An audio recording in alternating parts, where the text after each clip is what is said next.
Hello Riga, this is Gerd Leonhard, Futurist. Today with a presentation on the future, and these days the future is uncertain. It's not about predictions, my work is about observations.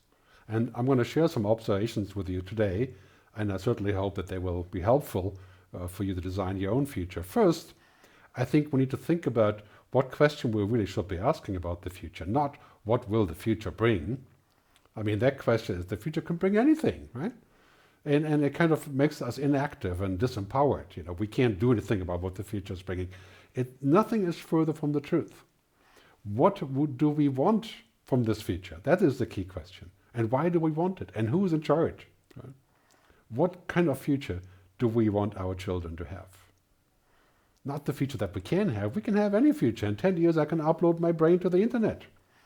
Some people would say. Right? What future do we want? And this is the key question that we have to ask. And what do we have to do to reach that future, to build it? Right? Climate change is a great example. If we want a future that is collectively good and not self-destructive and forcing us to move to other planets, right, then we have to do something about it now. Right? We have to create the future that we want. Right? Sometimes a little bit like I talk to many people about this, and it feels a little bit like we're like a turtle that's stuck on the back, and nobody's helping it to flip over, helpless. Right? But I don't think that's true. I think that's a feeling that many people have, that I have sometimes. But the future today is really a mindset. Right? The mindset is we're going to pick up and we're going to redo our future in the way that we want it, right? And we're going to start understanding what that future could be. And we're going to look at the trends around us, and we're going to have foresights and observations. And we're going to stop looking in the rearview mirror. We're going to look in the other mirror, right? The mirror pointing towards the future. We're going to build a future mindset. And this is something that, of course, Americans have done for a long time, and always thinking about the next thing, and we're thinking about what is today. But the sign of intelligence is, Scott Fitzgerald said, to have two opposing things in your mind at the same time. Do the present and do it well, but also try to understand what isn't already here at the same time, and also what I call do the future. I mean, clearly in this world where we're all completely connected, right, and constantly connecting to each other, this uncertainty factor is huge. I mean, the uncertainty index is through the roof these days. And how can we be more certain about what we want and who we are? I mean, this is clearly going to be something that is quite a struggle for us, I think. Looking at the facts here, Joe Biden has said many times in the last week or so that we're kind of looking at a K-shaped recovery, right? Some people will recover just fine. That's the upper part of the K, and that's the top 1%. Especially, of course, in technology, and the stock market is booming, or was until last week. And the lower K, the lower half of the K, is declining. So everybody else is declining. And there's something fundamentally wrong with this, you know, if we have a recovery that benefits only the ones that have the means. And again, it's a question of social justice and equality. But the Washington Post has a great slide here, just from the other month, to see how that has already developed in the US. We don't want that to become the default in Europe or anywhere else, regardless of what this kind of new normal will bring. And this has been a theme all over the place. I've talked a lot about the new normal, but is there any such thing? I don't think so. We're not going back to the old normal, that is for sure, and the new normal is uncertain. So we have to build something, and which is a new normal. A new normal. A new normal. A new normal. A new normal. New normal. Embrace the new normal. The new normal. The new normal? The new normal. New normal. Well, I think I could go on for another half an hour with the new normals, but here's some examples. CNN has a great gallery of what is normal now. This is how we eat now, right? And this is how we eat now. I mean, this is a really great shot, and I love this one a lot. And this is how we do yoga, and this is how we watch movies now, and this is how we hug, in a safe distance. This is how we treat people in the elevator, and this is how people are graduating these days, and how we work from home. And this is what we do to talk to each other. And isolation, distance. I think that needs to change. We need to figure out what exactly we can do about this and how to stay close, using technology and many other means. I think Personal connection will always be most important for humans. Human brain is about engagement, relationships, experiences. It's not so much about data and exchanging information. So that is a significant challenge, for example, to working from home. Now even the homeless are distancing from each other. Well, not voluntarily, I'm quite sure. But in this future, there is 3 waves coming, right? The first one, we're in the middle of this, COVID-19. The second one is the climate change wave. We were in that already before COVID-19. And the third one is the changing economic logic. The economic logic has to change because it wasn't capable of helping us in this crisis. It was indicated years ago, Bill Gates and others indicated, Larry Brilliant and others, a decade ago that we're going to see a pandemic. Nothing was done about it. Are we going to have an economic logic that protects us? Are we going to have a new way of thinking about what's called sustainable capitalism, whether it's about climate change, whether it's about education, whether it's about distributing resources and tech regulation? I mean, clearly, we're in the age of pivoting.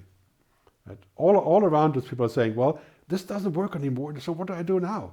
I mean, that's what I'm doing every day. I'm thinking about, okay, no more stage, but I'm transforming. I call this the Great Transformation.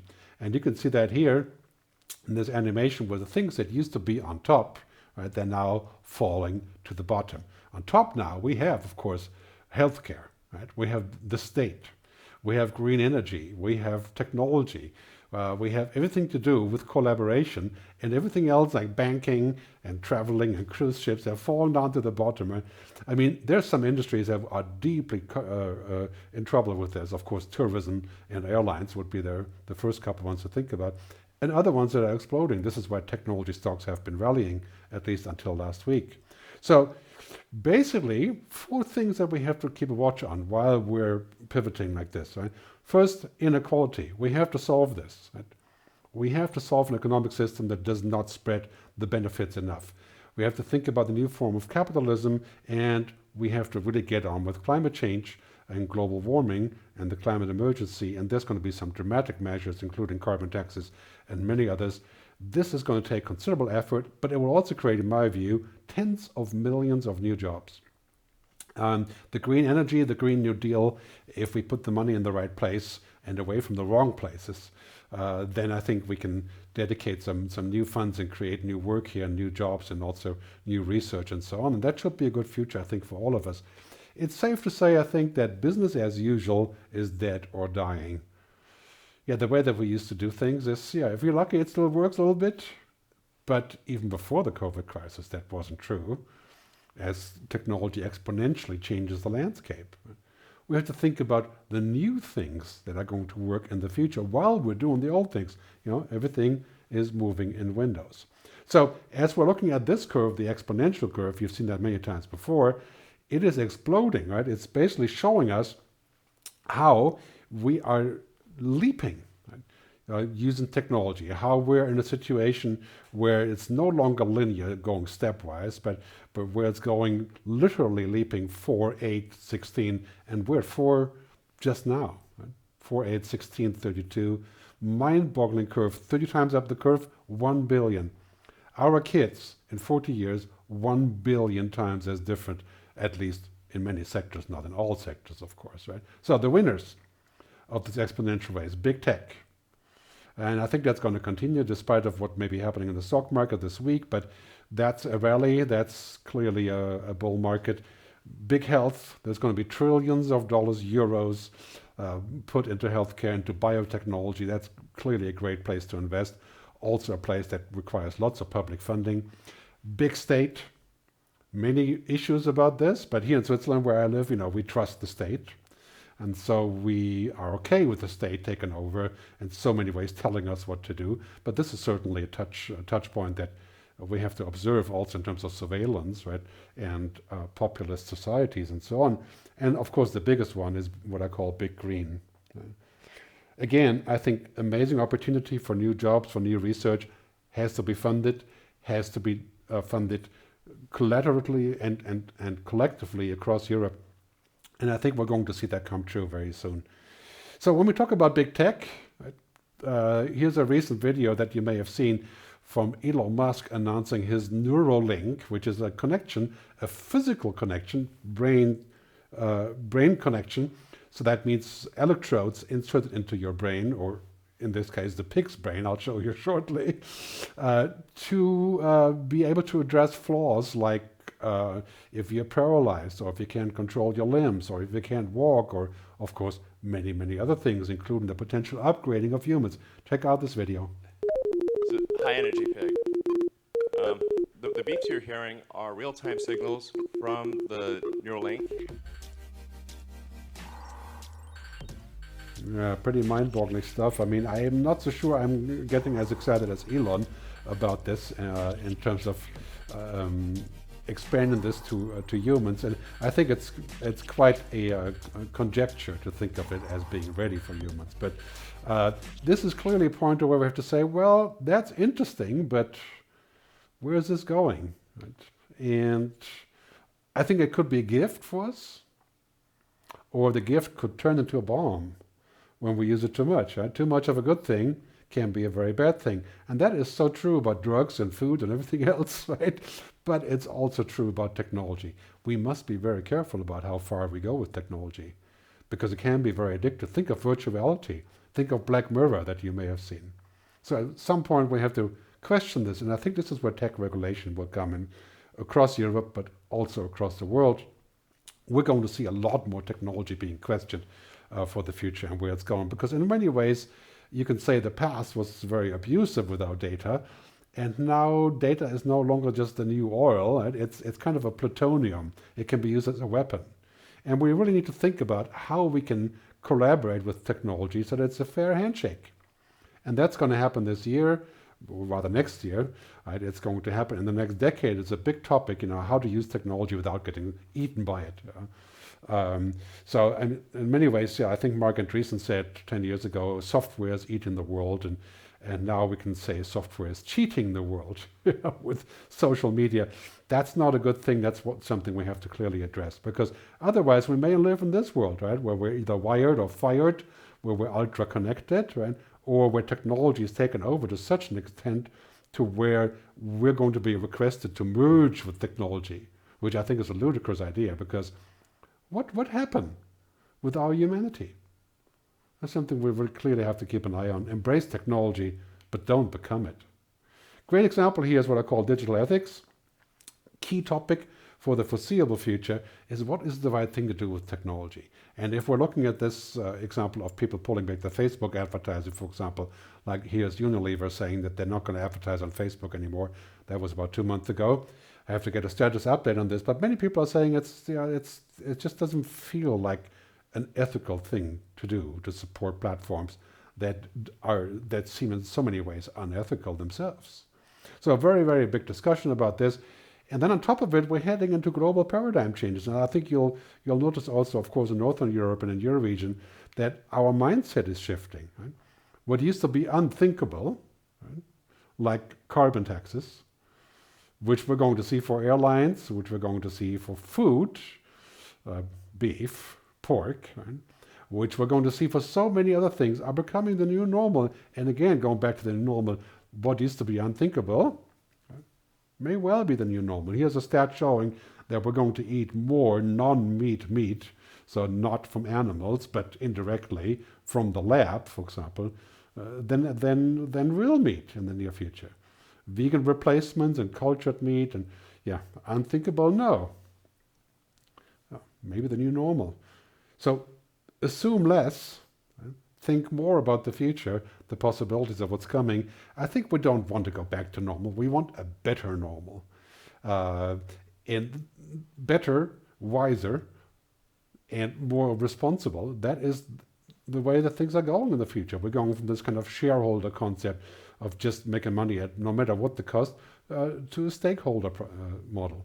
And that's been discussed many times already last year, but I really believe that this traditional way of capitalism, the way that money moves across the world, primarily based on profit and growth and possibilities, that has to change, because it's not working, and it certainly isn't working in this crisis, as the stats are showing. If you make less money, you're more likely to lose your job because of COVID-19. And the more money you already made, the less likely you are to lose your job. There's something fundamentally wrong with this. Also, people diving into poverty now. This is something we have to keep in mind.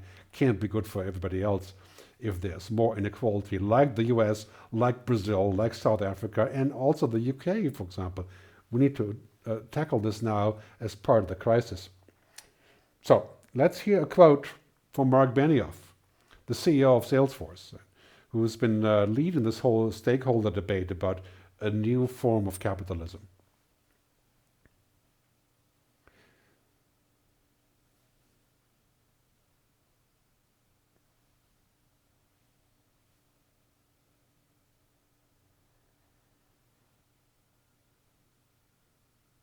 So Mark talks about sustainable capitalism, the end of capitalism as we know it. We need to have a fair, resilient economy. This is going to be absolutely key. Across the world, I think it's going to take Europe first to show which way that could be heading. I use a special graph I've come up with quite some time ago here for 4 new points that I see impacting our future. People, planet, purpose, and prosperity. A quadruple bottom line, not just prosperity, right? Not just profit, but 4 things. I think we're going to see a new stock market here. I call this a SUSDAC, the sustainable NASDAQ. That could very well be in Europe, I would hope so, to create a market for companies that prescribe to this kind of process. In Europe, we're seeing this kind of idea of United States of Europe rising. That sounds kind of like a paradox because there's so many things that haven't worked. But now with a new program that's helping us to pull together our economies, right? And the whole idea of getting more impulse to the economy, reviving and dealing with the recession is here. And it does show that we are uniting in some interesting new ways. And I think the future of Europe clearly is pointing towards the United States of Europe based on these 3 benefits. Right? And I think we're going to see a new kind of approach to this as well, to where we're saying, well, in Europe, we're going to pursue a circular economy. We're going to think holistically. And first of all, we're going to focus on human benefits.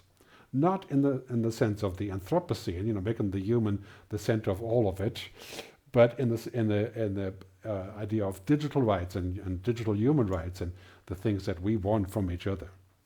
It's going to be a very, very important future, I think, for us. So let me wrap up and talk about the future mindset. What do we need for the future? As we're going into this wildly disparaging world and confusing world where everything is running on top of each other, we need to learn one thing, which is to pay attention, to observe, to listen, to understand, to imagine, to play with the future. Right? And I always say, assume less, discover more. Pay more attention to what's happening. I know this is difficult, especially when you're busy or when you're feeling down and out, but this is a solution for our future. And this is something that will enable us to come up with new ideas and think of it in new ways. So assume less and discover more. Point number 1, pay attention. And as we are going through these mind-boggling game changers, whether it's the Internet of Things or quantum computing or artificial intelligence, it's really important that we start understanding them more than before. 10% of your time should be spent on the future, on understanding technology, understanding the impact of technology, society, culture, because you may think that we're going fast, but the reality is we're going to get there a lot faster than we ever imagined. It's not going to take 10 years, it's going to take 5 years, and all the changes are going to be here. So Mark Benioff, again, quote from a wise man, says, we need to get to the future ahead of our customers and to be ready to greet them when they arrive. This is the key, I think, especially now. Get to the future before everybody else does, and then when your customers come, make them feel welcome. So go beyond normal. Here's a great example from Dubai and the Emirates, who are providing a global COVID-19 coverage idea to incentivize flying. I think that's going to be a tough one to pull off, but I love the idea of going the extra mile, do something beyond normal. This is just one out of many examples. And also in terms of politics and leadership, but here's the great example, the Prime Minister of New Zealand. If I could distill it down into one concept that we are pursuing in New Zealand, it is simple, and it is this: kindness. Yes, imagine that as the idea of the global collaboration kindness, right? Of a new market, of new relationships with our customers. This is an amazing bottom line. The other thing that goes with this is to understand that we are going to the future where we have to deal with volatility, uncertainty. This is our new default, right? Ambiguity, the VUCA, and we have to flip that VUCA. We have to understand how we are going to create something that is awesome, that is fast, that evolves around co-creation, velocity, and unorthodoxy. Right? Flipping the VUCA is going to be crucial, something we have to learn. Again, going back to the great transformation from the beginning, here's a couple of key points. First, be safe and survive. Make sure things are working. And second, show solidarity and collaborate. Third, adapt and pivot in your business model and transform and renew what your business is all about. So I want to finish off with a key quote that I like to use a lot. Shape the future or be shaped by it. Those are our choices. I want to thank you very much for your attention, and I really look forward to seeing you down the road. Take care. Goodbye, Riga.